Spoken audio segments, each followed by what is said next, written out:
Universitas PGRI Yogyakarta.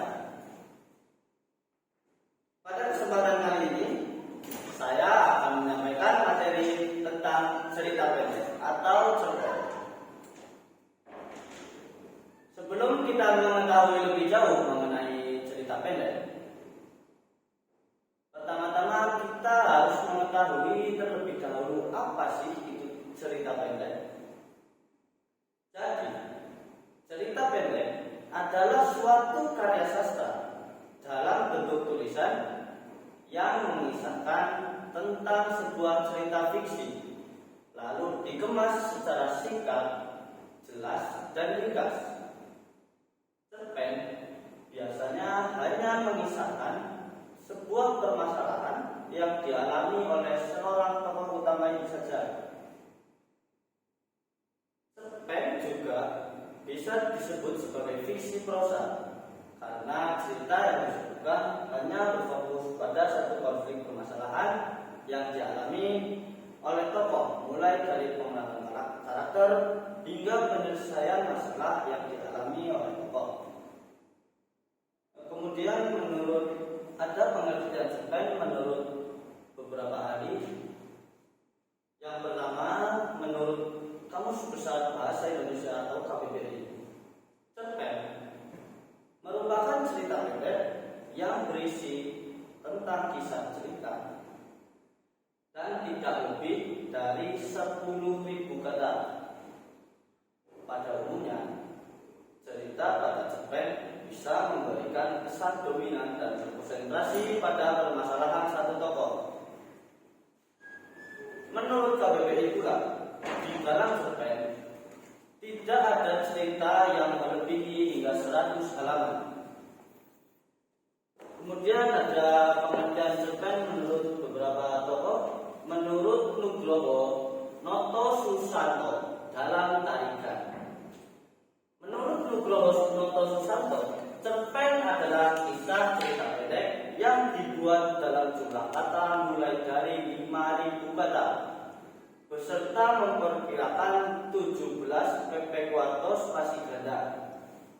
Selain itu, kisah pada cerpen hanya berpusat pada diri sendiri, yang berarti hanya satu tokoh saja. Kemudian ada pengertian cerpen menurut Sumarjo. Menurutnya, cerpen adalah kisah yang tidak benar-benar terjadi di dunia nyata atau hanya sebuah cerita bohong, karangan, sebuah hasil pola pikir seorang pengarang yang bisa saja terjadi di mana dan kapan saja, bahkan di dunia nyata, dan ceritanya relatif pendek dan singkat. Kemudian ada struktur cerpen. Dalam menulis cerpen, tentunya ada beberapa aturan yang harus diikuti agar cerita yang disampaikan tidak terkesan terpotong atau tergesa-gesa.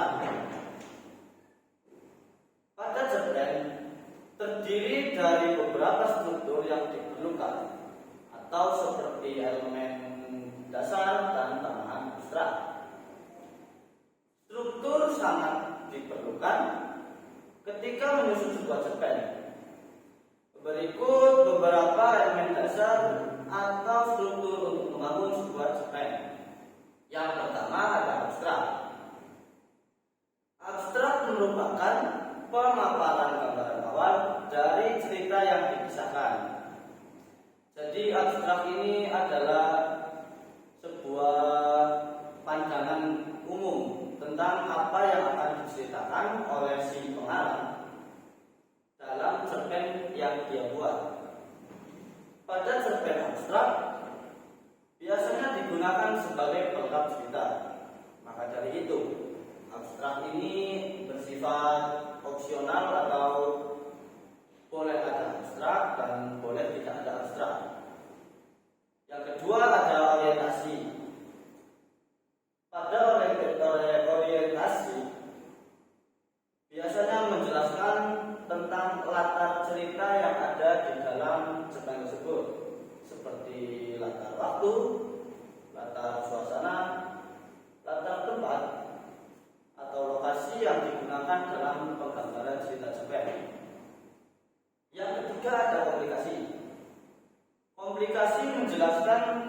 struktur yang berkaitan dengan pemaparan awal suatu masalah yang dihadapi oleh tokoh. Watak dari tokoh juga dijelaskan pada bagian komunikasi. Selain itu, pada komunikasi juga menjelaskan tentang runtutan atau urutan kejadian yang berhubungan dengan sebab dan akibat. Kemudian yang keempat ada evaluasi. Pada bagian evaluasi ini terjadilah konflik masalah yang semakin memuncak. Konflik mulai menuju bagian klimaks atau sudah mulai reda permasalahan yang dialami oleh tokoh tersebut ya, dan sudah mendapatkan penyelesaian atas masalah yang terjadi. Kemudian yang kelima, resolusi. Resolusi merupakan bagian akhir dari permasalahan yang terjadi pada cerpen. Pada bagian ini terdapat penjelasan dari pengarang mengenai solusi permasalahan yang dialami oleh tokoh. Jadi pada bagian resolusi ini adalah usaha tokoh tersebut dalam menyelesaikan permasalahan yang sedang ia hadapi. Kemudian yang terakhir ada koda. Koda merupakan nilai atau pesan moral yang terdapat pada sebuah cerpen yang disampaikan oleh penulis kepada pembaca. Pesan moral yang terdapat dalam cerpen bisa bersifat tersirat atau tersurat. Jadi amanat yang tersirat itu adalah pembaca harus membaca cerpen tersebut secara keseluruhan dan memahami apa isi cerpen tersebut. Kemudian baru pembaca tersebut dapat memahami apa pesan moral atau amanat yang ada dalam cerpen tersebut. Kemudian ada amanat yang tersurat. Amanat yang tersurat biasanya berada pada akhir cerpen dan ditulis oleh pengarang itu sendiri. Misalnya seperti quotes-quotes atau kata-kata indah gitu lah yang ada di akhir. Kemudian ada fungsi cerpen. Oke. Sebuah karya sastra, sebuah tulisan, apalagi dengan ya cukup banyak ya walaupun namanya cerita pendek, pasti memiliki fungsi. Kalau tidak memiliki fungsi, untuk apa dibuat? Fungsi cerpen yang pertama ada fungsi rekreatif, yaitu sebagai sarana penghibur bagi pembaca. Jadi pembaca membaca cerpen, kemudian apabila ceritanya menurut pembaca ini menarik, maka pembaca akan merasa terhibur dengan cerpen yang dia baca. Yang kedua, ada fungsi estetis. Fungsi estetis adalah nilai estetika atau keindahan yang ada pada cerpen sehingga memberikan kepuasan kepada pembaca. Jadi fungsi estetis ini bisa berupa keindahan rangkaian kata yang ditulis oleh pengarang sehingga pembaca merasa terkesan dan merasa puas dengan cerpen yang dia baca. Kemudian ada fungsi didaktik, yaitu sebagai pemberi pelajaran atau pendidikan yang bermanfaat bagi para pembaca. Sebagai contoh, saya membuat sebuah cerpen, kemudian anak-anak sekolah mulai dari SD, SMP, dan SMA membaca cerpen saya sebagai sebuah pengajaran bagaimana sih sebuah cerpen itu, bagaimana sih cara cerpen itu dibuat. Kemudian ada fungsi moralitas, yaitu sebagai nilai moral berdasarkan isi cerita untuk mengetahui baik atau buruk sesuatu yang disampaikan oleh penulis kepada si pembaca dalam sebuah cerpen tersebut. Jadi fungsi moralitas ini adalah pembaca agar mengetahui sebuah nilai yang terkandung dalam cerpen yang ia baca, apakah cerpen tersebut mengandung pelajaran yang baik atau yang buruk. Kemudian yang kelima ada fungsi religiusitas, yaitu sebagai pemberi pelajaran yang religius yang nantinya bisa dijadikan sebagai contoh yang baik oleh pembaca. Ya, bisa dikatakan religiusitas ini adalah pembaca mengambil sesuatu yang baik-baik atau yang positif untuk ditiru atau dilakukan dalam kegiatan sehari-hari. Ya, meskipun cerpen hanya memiliki kisah cerita yang singkat, akan tetapi memiliki makna dan pengetahuan yang terkandung dalam sebuah cerpen. Biasanya cerpen memberikan nilai-nilai positif. Jarang atau bahkan tidak ada cerpen yang memberikan pengetahuan atau nilai yang negatif pada pembaca. Karena dengan memberikan nilai atau pengajaran yang positif, tentu pembaca akan melakukannya atau mencontoh dalam kehidupan sehari-hari. Yang selanjutnya ada ciri-ciri cerpen. Ya, sebuah cerpen, sebuah tulisan pasti memiliki ciri-ciri atau karakteristika. Oke, ciri-ciri cerpen yang pertama, pada umumnya cerpen bersifat fiktif atau berupa karangan si penulis. Jadi cerpen ini bersifat sebuah khayalan atau cerita bohong yang ditulis oleh penulis. Yang kedua, cerpen memiliki susunan kata yang tidak lebih dari 10.000 kata. Umumnya sih terdiri dari 5.000 sampai 10.000 kata. Kalau lebih dari 10.000 kata itu termasuknya dalam novel ya. Yang ketiga, saat membaca cerpen biasanya selesai dalam sekali duduk. Artinya begini, misalnya saya sedang bosan atau bingung mau ngapain gitu, kemudian saya duduk di depan teras rumah sambil mainan HP ya, karena cerpen kan di internet juga banyak. Di situ saya mencoba membaca cerpen. Nah, artinya cerpen itu hanya sekali duduk, itu tidak perlu memakan waktu lama atau sampai berulang-ulang untuk menyelesaikan sebuah cerpen saja. Kemudian yang keempat, cerpen memiliki bentuk cerita yang sangat singkat. Karena bentuk cerita yang sangat singkat inilah, pada poin sebelumnya saat membaca cerpen biasanya hanya selesai dengan sekali duduk. Yang kelima, cerpen memiliki diksi atau pilihan kata yang tidak rumit sehingga sangat mudah dipahami oleh pembaca. Pilihan kata di dalam cerpen itu seperti bahasa baku atau bahasa yang kita gunakan sehari-hari sehingga mudah dipahami oleh pembaca. Bagaimana jika sebuah cerpen memiliki diksi atau pilihan kata seperti puisi? Tentu itu sangat-sangat menguras tenaga ya, dan sulit untuk dipahami. Kemudian cerpen hanya memiliki alur cerita tunggal atau satu jalan cerita saja. Ya, namanya juga cerita pendek. Kalau memiliki banyak alur cerita itu namanya cerita kehidupan, bukan cerita pendek ya.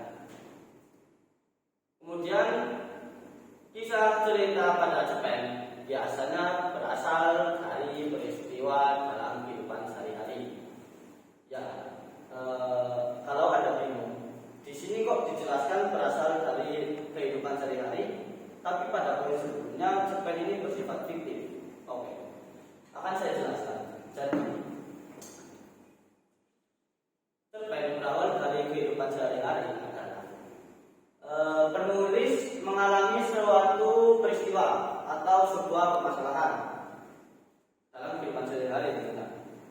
Kemudian si pengarang atau penulis ini mengangkat kisah yang dialaminya atau peristiwa yang dialaminya menjadi sebuah cerita pendek.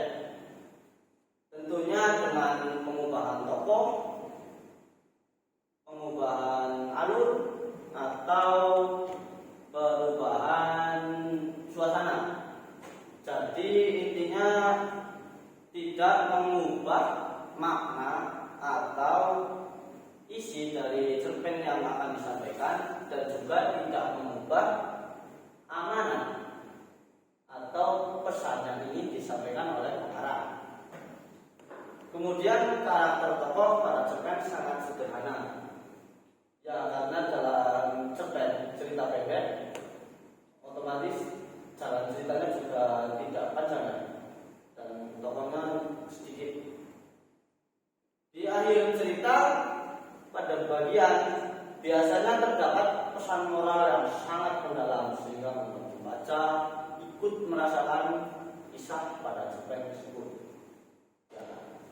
Jadi setelah membaca keseluruhan cerpennya akan terdapat amanat atau moral yang sangat mendalam yang membuat pembaca merasakan apa yang dirasakan oleh tokoh yang sedang di dalamnya. Misalnya di dalam cerpen itu tokoh utamanya mengalami kesialan, mengalami kesedihan, mengalami bahagia, maka pembaca juga ikut.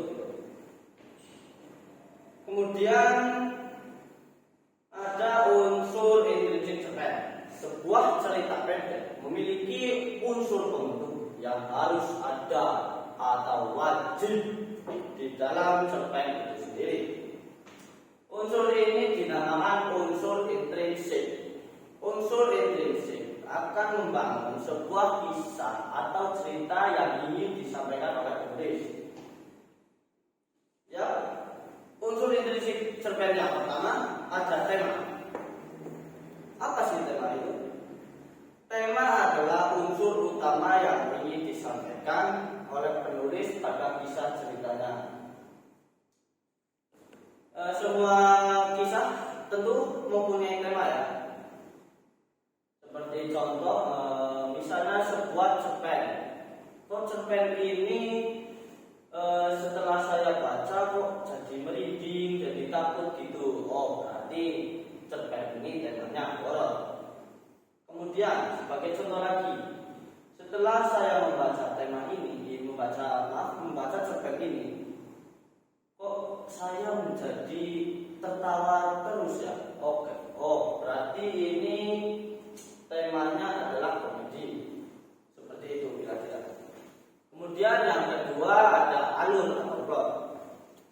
Alur atau plot merupakan urutan peristiwa atau jalan cerita pada sebuah cerpen.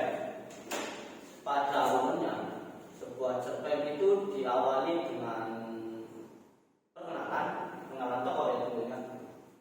Kemudian konflik masalah mulai terjadi pada tokoh tersebut. Kemudian puncak dari masalah yang dialami oleh seorang tokoh tersebut. Dan yang terakhir adalah penyelesaian masalah. Namun alur itu terdapat beberapa macam ya, ada 3, yaitu alur maju, alur mundur, dan alur campuran. Yang ketiga ada setting.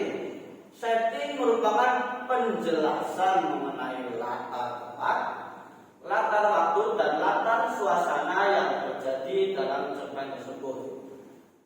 Contoh latar tempat dalam sebuah cerpen. Di rumah itu,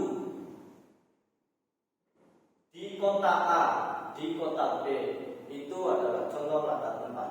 Kemudian latar waktu, pada malam hari, pada pagi hari, pada siang hari. Kemudian unsur intrinsik yang keempat ada tokoh. Tokoh merupakan pemeran yang diceritakan dalam sebuah cerpen. Tokoh terdiri dari pemeran utama dan pemeran pendukung. Pemeran utama adalah tokoh yang diceritakan oleh si penulis atau pengarang ini di dalam cerpen tersebut. Jadi cerpen tersebut berisi masalah atau berisi cerita pengalaman yang dialami oleh pemeran utama, dan pemeran pendukung hanya mendukung agar cerita ini dapat berjalan. Kemudian yang kelima adalah Watak merupakan gambaran sifat dari pemeran atau tokoh. Watak ada 3 jenis, yaitu protagonis atau watak baik ya. Kemudian antagonis, ada tokoh jahat, dan ada netral, artinya tidak memihak yang baik dan tidak memihak yang buruk. Artinya mau yang terbaik ayo, yang terjahat ya ayo juga. Sesat memang. Kemudian yang keenam, sudut pandang atau point of view atau biasanya POV. Sudut pandang merupakan cara pandang pengarang saat menceritakan kisah pada sebuah cerpen. Sudut pandang dibagi menjadi 2 bentuk, yaitu sudut pandang orang pertama yang terdiri dari pelaku utama dan pelaku sampingan. Biasanya ciri-ciri menggunakan sudut pandang orang pertama adalah di dalam cerpen, aku adalah tokoh utama dan aku menceritakan orang lain. Kemudian sudut pandang orang ketiga, yang sudut pandang orang ketiga serba tahu. Biasanya di dalam cerpen yang menggunakan sudut pandang orang ketiga adalah penggunaan dia menjadi tokoh utama dan dia menceritakan orang lain. Kemudian unsur intrinsik yang terakhir ada amanat. Ya, seperti kita ketahui, amanat sesuatu yang disampaikan. Jadi amanat adalah pesan moral atau pelajaran yang disampaikan oleh penulis kepada pembaca. Pesan moral yang disampaikan biasanya dalam bentuk tersirat maupun tersurat. Pesan moral tersirat adalah kita sebagai pembaca harus membaca seluruh cerpen terlebih dahulu. Jadi setelah cerpen itu dibaca, kita akan mengetahui, oh, jadi seperti ini amanat yang dapat kita ambil dari cerpen tersebut. Kemudian yang tersurat adalah penulis menulis sendiri amanat yang ia sampaikan di dalam cerpen tersebut, biasanya pada akhir kalimat. Kemudian ada unsur ekstrinsik ya, sebagai materi terakhir. Ada beberapa unsur ekstrinsik pada sebuah cerpen. Terdapat latar belakang dari pengarang, terdapat latar belakang dari masyarakat, terdapat biografi yang memaparkan biodata, terdapat aliran sastra yang mempengaruhi gaya bahasa yang digunakan oleh penulis saat menyampaikan ceritanya, dan terdapat kondisi psikologis baik itu senang, sedih, suka, duka yang mempengaruhi mood